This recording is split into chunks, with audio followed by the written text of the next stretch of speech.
This episode is brought to you by Ariston Specialties in Bloomfield, Connecticut, makers of amazing olive oils and other Greek delights. Check them out online at aristonspecialties.com. That's Ariston, Ariston, specialties.com.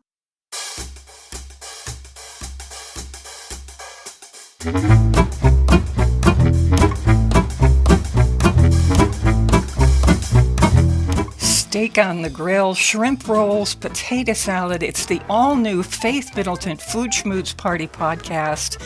Of course, my dog Bon Bon is here with us. He's sleeping in his bed right at my feet. He's curled up in there. And we're trying to, get some more summer recipes in, sort of that end of summer feeling. The fall is kind of beginning. No matter when you listen to this, we just want to get some more of these in here. And so I'm with Chris Prosperi of Metro Beast Restaurant in Simsbury, Connecticut, and associate producer Carl Franklin. And I don't know what is happening to me, but I cannot get enough corn on the cob. I cannot get it. Is that happening to you guys? Oh my God, yes. I'm keto, as you know, and I don't eat corn. However, I have had 3 ears of corn this summer because I love it, and I need corn in the summer, That is so hard. Carl, no worries. I've been taking up your slack as far as eating the corn. yeah, more than 3 a day sometimes. Wow. So good. So good. Hey, Chris, how late in the season can we be buying corn? It depends on the weather, really. Every year is a little different, but it's, the different varieties are starting to go away. Like the yellow one goes first, and then the butter and sugar, the white and yellow one, that's next. And then the late season corn, which is the one I'm eating now, which is my favorite, the Silver Queen. Those are the little white ones. Oh my God, they're so good. And, 3 weeks, October, mid-October, that's it, and on some years it's even a little earlier than that. We have a local farm in Mystic, Connecticut, in the town I grew up in, called Whittles. And Whittles Farm sells corn all summer long. And it's the best, freshest, sweetest, most amazing corn. Yeah. That's what everybody says about their local corn. I have to go try that corn. Is it still available? I'll find out. Yeah. I'm going to drive down there, I swear. Yeah. Okay. So here's the thing. I like to make to get a whole bunch of corn, even at the end of the season, anytime it starts to really get available and you've got a good source like Carl was just talking about. And so what I like to do is just cut the corn right off the cob, not even cook it, and put it in a plastic bag or several plastic bags in the freezer. And I eat it all winter long, right out of the bag. And when you freeze it fast like that, it is so much better than any corn you can buy in a store or get in a can or in a jar. It's just so worth it. If you find a great source, buy a whole bunch of it and start slicing it off the cob and into the plastic bag. How do you cook corn when you're ready to eat it fresh? Do you boil it? Do you steam it? I actually put it in the microwave, and I think that makes it the best. Ooh, do you? Yeah, you take the whole ear of corn, husk and all, and the husk actually turns it into this little steaming thing, like a shell. And you put it in there for 3 minutes. Add a minute for every other ear of corn. So 2 ears, 4 minutes, 3 ears, 5 minutes, and just put it in there on high, and it comes out. You let it cool a little bit, and it's like perfect. Hasn't lost anything to water, which is the problem with boiling and steaming. That sounds good, doesn't it? Says the keto Don't you guy. want corn right now? With salt and butter. Oh, yeah, I know. So this good. is why it's called the Food Schmooze Party. This is it right here. I just get hungry every single time. Yeah. Okay, so of course I'm with the gang, and Bon Bon is now curled up in his bed. He's off the floor, and now he's in his bed, circled up. So, Chris, what's your thing? Here we are. Summer is in our part of the country is leaving us a little bit, fairly soon, and not in some other parts of the country. But so, what do you think of as I've got to get one or two more of these particular meals in, or these dishes in? You know, I am such a tomato and corn person. Those are my two big ones, that I almost get a little teary-eyed thinking that there isn't going to be any more soon, locally, because you can get it all year round in the supermarket, but it's so special when it comes from here. So yeah, so the mixture of, and I've been doing this all summer, the combination of fresh tomatoes in corn in a salad. So I make a fresh corn and tomato salad, and it's the simplest thing in the world. I don't cook any of it. It's perfect when it's really hot out. It's perfect even if it's like not even that hot out. And all I do is chop up tomatoes fresh, right off the vine. I take corn. I take it right off the cob. I don't cook it. Just, scrape it right off into a big bowl. Some fresh jalapenos. I put a little bit of cilantro because I love that. A splash of vinegar, some olive oil, salt and pepper. It's funny because when I make these kind of salads, like in the winter, if somebody wants it for a special occasion at the restaurant, I have to do so much to it to make it taste really good, put spices in there, put honey in there, all this stuff in there to kind of crank it up. This time of year, you don't have to do anything except a little bit of salt and pepper, a splash of vinegar, a splash of olive oil. And I just, with a spoon, I just eat it all day long. Let's see, so what would good. we drink with that? Corn and tomatoes. What would be rosé on the porch. Just eat that in a big bowl with a nice glass of chilled rosé, and I am in. Oh, we're in right? Provence. That's where we are. All that stuff just says summer to me, and we are coming to a close. So yeah, eat it. Eat as much of you as you can, as fast as you can. In this part of the country where we're sitting, we're coming to an end. Where we're sitting. Depending on where you're listening. All kinds of things could be going on. We just had one of our regulars join the group because the cat ran away, and that would be Joanne Church, who's with us in New London. Joanne, cat's okay? Yes, but my heart is racing. Well, I'm so glad she's okay. Yeah, me too. Thanks. Yeah. Okay, so we're going to be right back with our buddy Carl Franklin after these special messages. This is the all-new Faith Middleton Food Schmooze Party Podcast. And, so the gang is going around and we're trying all kinds of things out on you. These are kind of the end of where we are, summer meals. It depends where you're listening from. So we're going to go right to Carl Franklin, our buddy here on the show and associate producer. And he's going to tell us about something that makes my eyes roll back in my head. Okay, go ahead, Carl. Okay, so I'm going to do something. I'm going to break tradition here. I'm usually very price conscious, especially now that everything is so expensive. However, it's the end of the summer. You got that paycheck that came in and had a nice bonus, and you want to spend it on something foodie. What world is this? It's his world, but I'm along for the ride. Try to use your imagination here. I'm using my imagination. Yeah. I'm along. All right. So what is the most expensive ingredient you could probably get in the supermarket? For me, it's Alaskan king crab. And there's a reason for it, because it's just so good. It tastes like the sea. It tastes like the sea. It's meaty. It's so good. It has more meat per pound than lobster does because of the. So my recipe is a bougie king crab salad. Oh, what do you put in there? All right. So it serves 4. You want to start with 1 head of fresh green leaf lettuce and 2 chilled king crab legs. Usually they come frozen. You want to let them sort of thaw out a little bit. Wait a minute. Aren't they the size of baseball bats pretty much? Well, they can be. Yes, they are big.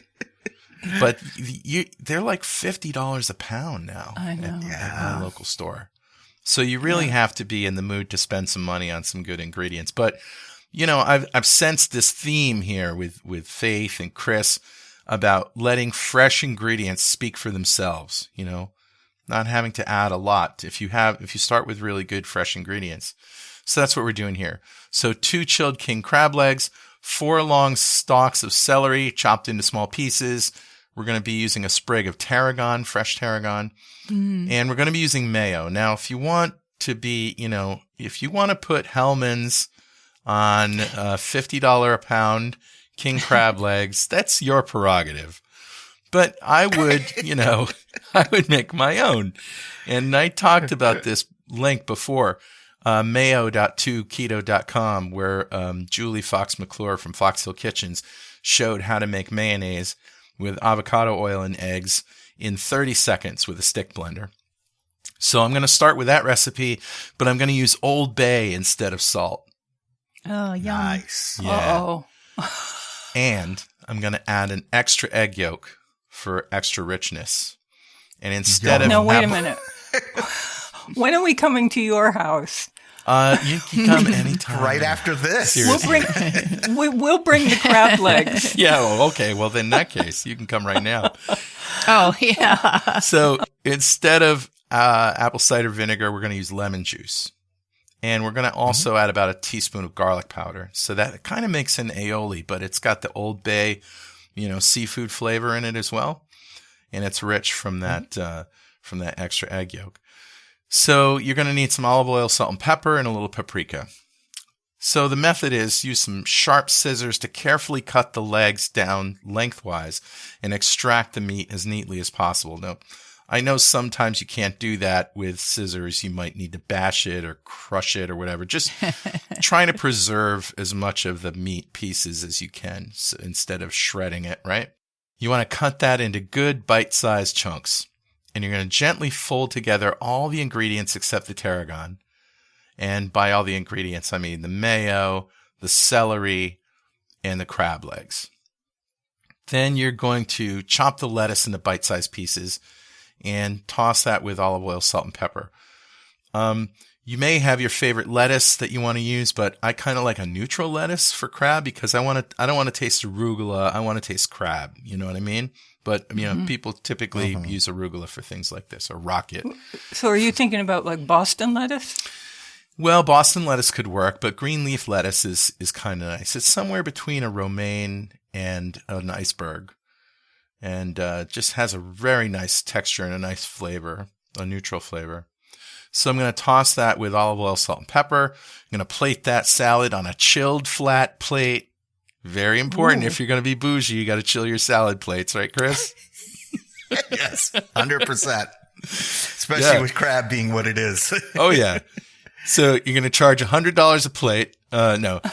Scoop the crab salad and place that on top of the salad. Sprinkle it with a little paprika and chop the tarragon and just garnish that on the top. And that sounds good, Carl. Can I just throw something in? If you want to make this salad and you don't, and like me, you didn't get that bonus this summer, you could make it with like shrimp or Maryland crab meat, right? Any of those kind of shellfish work great. It's not going to be the same, but you get, especially with that homemade mayonnaise, you get great results. It's true. So I was going to ask you, Chris, this question before we, moved on here. Like, what is going on with the supply chain that has made crab so expensive? Certain items are so out of sight, lobster, crab. It's a lot of the shellfish, some other fish too. Like, what's going on? A lot of it is shipping, getting it here because it has to fly here. So that, shipping things by plane is more expensive. Diesel fuel is more expensive. That's what these ships run on. Less people because remember, I don't know if you read my favorite series way back was, that show where they were actually following the fishermen out, the crabbers out in the Alaskan Bay, right? Getting the crab. So it's a dangerous, yes, exactly. And it's a dangerous job. So less people are doing it. There are less boats going out to do it. So, there's not as much supply. It's the price just keeps cranking up. Yeah. Lobsters are a different issue, but Alaskan king crab, it's basically harder to get because there's not as much of it out there. That's right. And it's probably a good idea for you to start with just one claw. Just go to your grocery store and get one claw. Literally. It's like going to be $10 or whatever. But try that first and go out to your car and just eat it, right? And if it's good, go back and get more. And if it's not good, then you're going to go to another store. Because I've bought pounds of crabs before and I've had to throw them away because they've been terrible. Yeah. Yep. Wow. So watch where you buy it from. Make sure you get it from a good source. Right. I was visiting Florida, and there was a Whole Foods near where I was staying, and I saw that they had king crab legs, and I thought, well, I'm going to try this. You know, it was still reasonable price at that point, and so I thought I'm going to try this, and so we bought a few legs. These gigantic legs, and came home and just ate them. You know, we didn't do anything fussy with them. We just started, you know, like pulling them out and eating them and crushing them and and I thought, maybe this is going to be okay. It's not from a seafood market, and it was so delicious. Yeah. I became a fan, and then I started hitting up Mr. Prosperi because he had a supply to king crab legs, and I thought I would die. Honestly, it was just so good. Oh, wow. I get good ones. I still have that supply, but my supply right now, so you can see what prices are because they're so good and they're the really big ones. They're running around $70, $80 a pound. Oh my God. That's your price? Oh my God. I know, right? Oh my. Really? That's your price? The cost Yeah, of $70 to $80 a pound the last time. Wow. Then so what they're the really big legs, right? Oh, You okay. remember when I got them for you, Faith? They're like baseball you know, they're bats. a pound plus each leg, you know, maybe 2 pounds each leg. Wow. Oh, they're Yeah. unbelievable. They're good, but they're you know, the bigger ones are even more expensive. Yeah. Save your coppers, Wow. kids. It's worth it. Yeah. Special occasions only. Who's up now? I think it's Joanne Church is up. I've got an economical dish, and because it's the summer, the tomatoes are so delicious. You almost want to just bite them like an apple. So my recipe is fresh tomatoes, fresh basil, garlic, and olive oil. It's so easy. And you get about 4 medium tomatoes. You chop them up and put them in a glass bowl. And about a 1/4 cup of fresh basil, which most of us have in our garden in the summer, right? And 2, 3, 4 cloves of garlic, 5. depending on who you're serving. 6, Yeah, who 7 likes it. cloves. Chop them up. Then you just mix that all together and put in about 5 tablespoons of olive oil. Then you cover it with like an eco-friendly reusable cover, or even a plate, and let it marinate for at least 1 hour. Now, when I worked, I would make this in the morning, go to work and come home. My whole house smelled like garlic and basil. And it was like so fabulous. That's not bad. No, Yeah. it's not bad. So, then you just cook some pasta, whatever kind of pasta you want. For me, angel hair pasta is my favorite. And you cook the pasta, orzo, whatever you want, and you put this room temperature sauce on it. And it's so great. And you could even, I was thinking too, like if you have bread bruschetta, it would be a great vehicle to get this in my here. God. A spoon is a great vehicle to eat this. It is so fabulous. I like the spoon. Oh my, it's so great. And we're having a neighborhood potluck, and I wasn't sure what I was going to make, but I think I'm going to make. Especially at the farm stand now, you can buy the seconds. Doesn't matter. They're still good. They're just like a lot less expensive. Yeah. Yeah. So, and right now, as we're doing this show, it's a sort of certain season in the area where most of us are right now, but you could be listening from absolutely anywhere. And, you know, just use your local ingredients, the ones that you like, to make up some kind of combination like this. Because that's really what we're doing, is mixing together a whole bunch of different things, you know, all the flavors we really like. Yeah. And, you know, I'm thinking about the rosé. I forget who mentioned it. Was that Chris? I think Chris. so. You know, there are a million chilled white wines that I like. If you're not a wine drinker, there are plenty of things for you to have. So, maybe you're not an alcohol drinker. There's a zillion things you can have. Chris, I got to ask you a question. Would you think it gauche to drink red wine with Alaskan king crab salad? Absolutely not.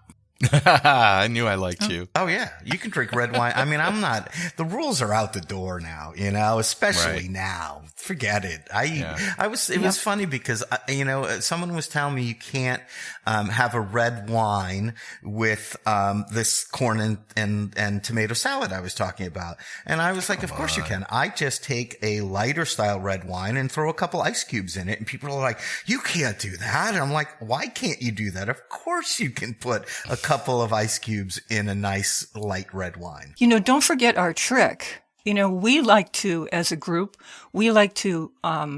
get 2 bottles of rosé, and 1 bottle goes in the ice cube tray in the freezer, and the other one you pour into the glasses, and you use the rosé ice cubes in your rosé to chill it down. Great and so, idea. all this water is not coming into your wine. And so if you want, God forbid. And you A can do that purer with style. red wine, and we've done it with beer, right, Faith? You can do it with beer cubes to chill your it's beer. Just take the fantastic beer, with beer. freeze it, Yeah. throw it in the beer. Keeps it cold a Yeah. long time. Great idea. I actually Yeah. keep red wine in the fridge, and I Yeah, drink it totally. chilled. Yeah, And me too. Yep. yeah, there's nothing wrong with that. No, especially in the Exactly. summer. And I've done it in the winter too. Yep. You just you want something cold, even though it's cold out. Yeah. Okay. So what's another, end of summer thing you just can't get enough of? In my corn and tomato salad, I like to start throwing in, chopped up crispy bacon. That I've just made, and Yes. start fooling around like that, and you just throw it into the middle of the table, give people knives and forks and a big spoon, and say, With "Go which at they it," stab each other trying to get to some that bread. salad. Okay, so how about what else do you have? Oh, I got one. And this doesn't require anything that you need to make. And you kind of mentioned it in your intro.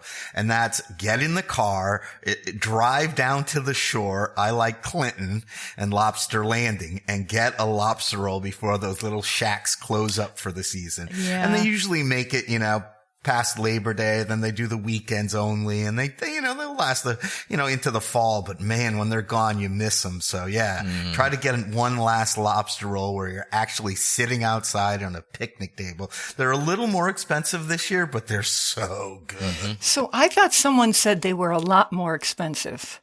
And so I've been kind of staying away from lobster rolls. Is that not true, Chris? I mean, I know you're doing 25, wholesale. 20, I've heard in the mid 20s, on the high end, I've heard 30, but I haven't seen one yet, but somewhere in the 20s, which it's a lot, but again, it's not every day. And like Carl said with his, crab, it's a special thing. And, Right. if you do it once in the summer, which I've done already, and I'm definitely planning in the next week or so to do it one more time. And most of those places have bring your own bottle too, so that saves you a little change. Totally, right? I've noticed at my local grocery store that sometimes they do chicken lobsters, the very small ones, for $6.99 a pound, but now they're $8.99 a pound. So that might give you, what is that, 20% increase? 25% increase? You can get one nice lobster roll out of that. Yeah, I guess what I'm saying is that lobster prices are about 25% higher than they normally are. Chicken lobsters anyway. Is that the supply chain again? There's a lot going on with lobsters and the temperature of the water, and it gets complicated, so there's not as much. And yeah, so it's a supply issue. Yeah, no question. But a lot more things going on with lobsters than there is with the Alaskan king crab.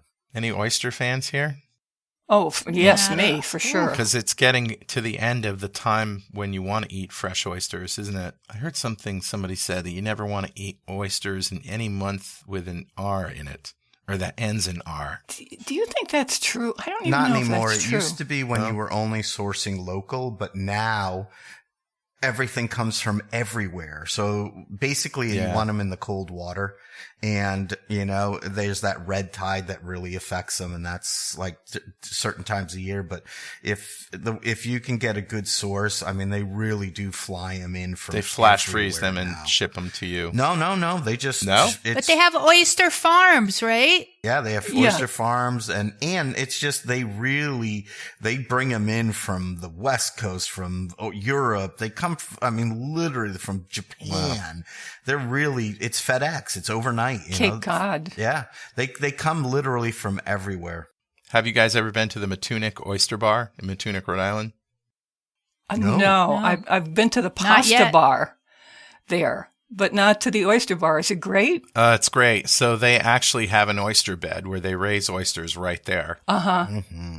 And they are amazing. They're dynamite. It's hard to get a seat in the summer in that place. We should definitely have a meeting there, a podcast meeting.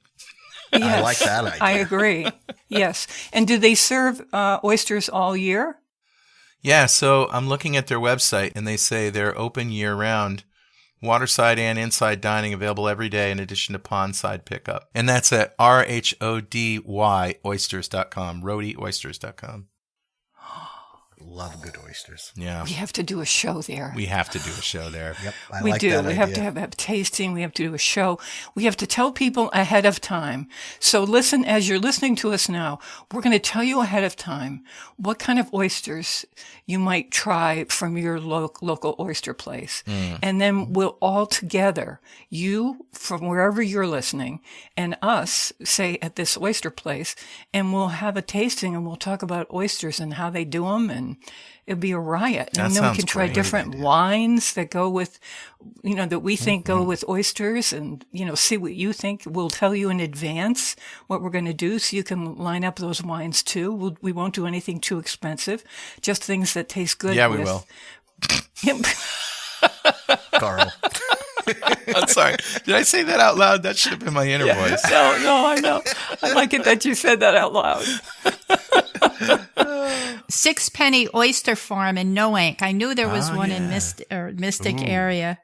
Yeah. Well, listen, I am now, every single time we do a show now, this new, all new Food Schmooze thing, I get so hungry for whatever it is we're talking about. Yeah. And each meal that you describe, I think, I have to, just pack up all the equipment and go off and go have this right now. And so now I've got like 8 things I need to try. And one of them includes Carl's very expensive crab legs, king crab legs. Oh boy. Yep. Okay. So it's a kind of like a car payment is really what it is. That's right. Okay. So, we will see you very soon. And, I'm with Carl Franklin, Joanne Church, and Chris Prosperi of Metro Beast in Simsbury, Connecticut. I'm Faith Middleton. My dog Bon Bon says so long, and we'll see you shortly.